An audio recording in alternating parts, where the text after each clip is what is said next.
રહ્યા છો P24 news Gujarat.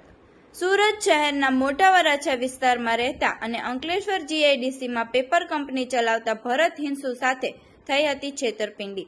ઓઇલના ધંધામાં 25% નફો આપવાનું કહીને 1.10 કરોડ પડાવનાર આરોપી ઝડપાયો। ભરત હિંસુને 2022માં દિનેશ પાડલિયા થકી પ્રવીણ ભાલોડિયા સાથે સંપર્ક થયો હતો। પ્રવીણ વડોદરા એટલાન્ટિક ઇન્ડસ્ટ્રીમાં ઓઇલનો વેપાર કરતો હતો। પ્રવીણે ફરિયાદી ભરત હિંસુને ઓઇલનો ધંધો કરવાની સલાહ આપી હતી। ઓઇલના ધંધામાં વાર્ષિક 25% નફો છે એવું કહીને પ્રવીણે ભરત હિંસુ પાસેથી 1.10 કરોડ રૂપિયા ટુકડે ટુકડે લીધા હતા।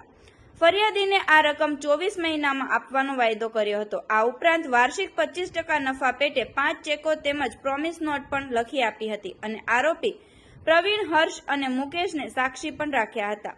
જોકે 1 વર્ષ થયા છતાં પણ ફરિયાદીને પોતાનું પેમેન્ટ પરત ન મળતા તેમણે પ્રવીણ પાસેથી પૈસા માંગાવ્યા હતા। પ્રવીણ પૈસા ન આપતા ફરિયાદીએ પોતે છેતરાય હોવાથી પ્રવીણ ભાલોડિયા, હર્ષ ભાલોડિયા અને મુકેશ પંચાણી સામે ઉત્તરાયણ પોલીસ સ્ટેશનમાં ફરિયાદ નોંધાવી। ઉત્તરાયણ પોલીસે આ સમગ્ર મામલે પ્રવીણ ભાલોડિયાની ધરપકડ કરી। આવા અવનવા સમાચાર જોવા માટે જોતા રહો P24 ન્યૂઝ ગુજરાત।